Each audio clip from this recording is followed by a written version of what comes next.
Je dis à vous les politiciens, je vous dis, la nation vous regarde, le peuple vous observe. Oui, vous les politiciens, la nation vous regarde, le peuple vous observe, le monde vous suit, l'histoire vous enregistre, mais Dieu vous jugera, Dieu vous jugera. Dieu vous jugera. Dans le chapitre 7 du Coran, verset 6, Allah dit,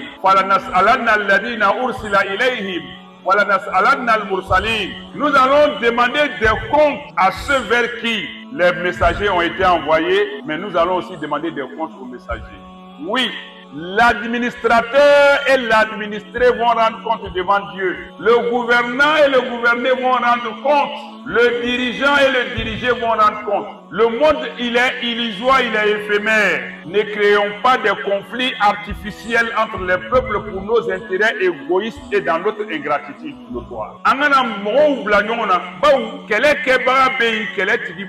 Il y a le concepteur d'un conflit et puis il y a l'exécutant du conflit. Quel est les politiciens? Ceux qui conçoivent les conflits, c'est les politiciens. Mais ceux qui exécutent les conflits, c'est la population qui s'entredéchire, qui saccage tout. Entendu, le politicien, il n'est pas sur le terrain. Donc nous demandons aux politiciens de prendre beaucoup de recul et de la hauteur. L'ambition est une chose, mais la prétention est dangereuse. L'anini, car l'anini soro, il y a la caille. Mais qui n'ata wara, katemele re nyamala ite na femi soro. Kofile a soro diagoya. Inimi mankanko diagoya. Politicien de Tana le boy. Le radicalisme, la fixation.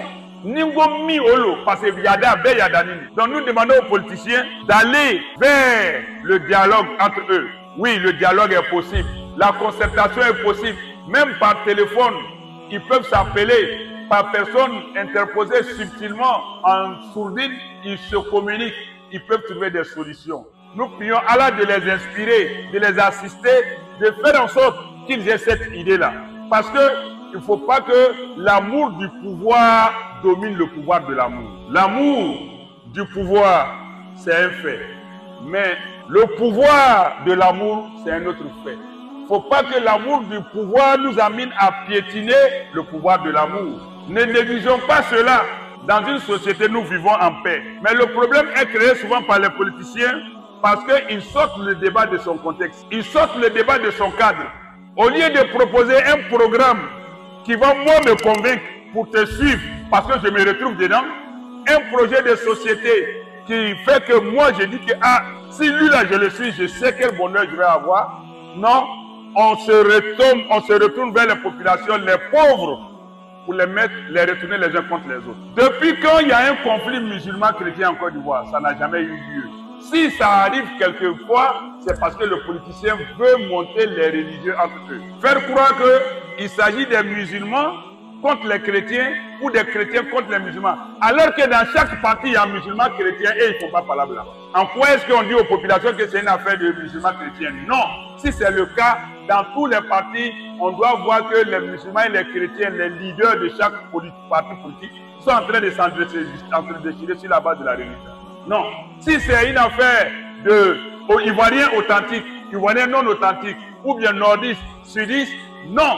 Parce que dans chaque parti, les gens qui proviennent de toutes les régions de la Côte d'Ivoire se retrouvent dans tous les partis. Ils n'ont qu'à commencer à faire sortir le débat là-bas d'abord. Ils n'ont qu'à s'affronter sur la base de l'ethnie dans leur parti. Non, mais c'est les populations qu'ils instrumentalisent, qu'ils manipulent. Nous disons que trop c'est trop, nous on ne fait plus parler de quelqu'un. C'est Dieu qui donne le pouvoir à qui il veut.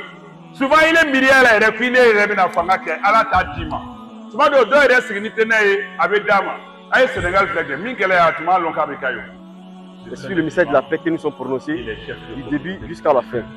Et le thème sur ce message de la paix était l'ORCI pour une jeunesse consciente et des citoyens responsables dans un processus électoral apaisé.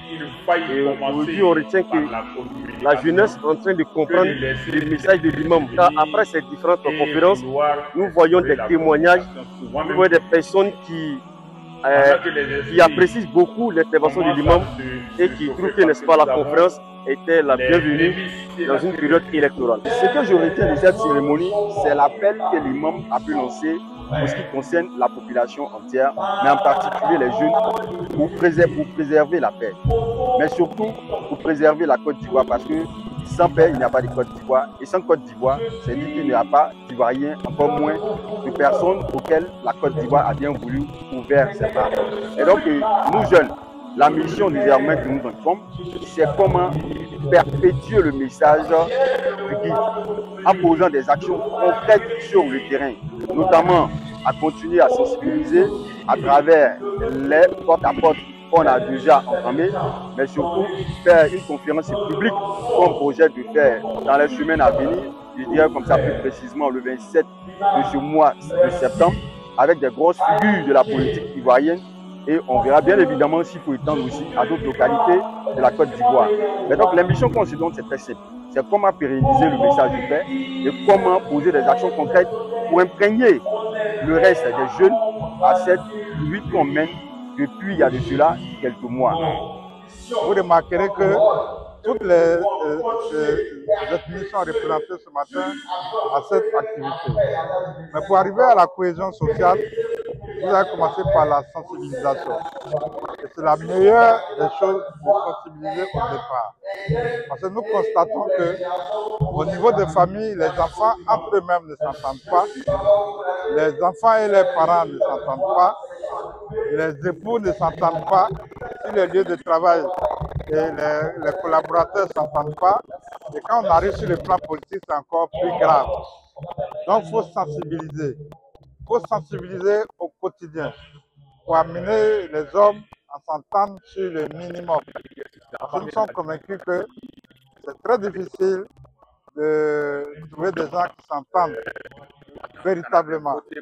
Et à notre niveau déjà, on exploite les relations communautaires, les alliances à plaisanterie, les alliances à interethniques.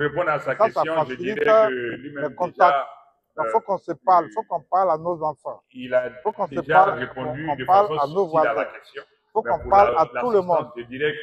La Côte d'Ivoire est unique.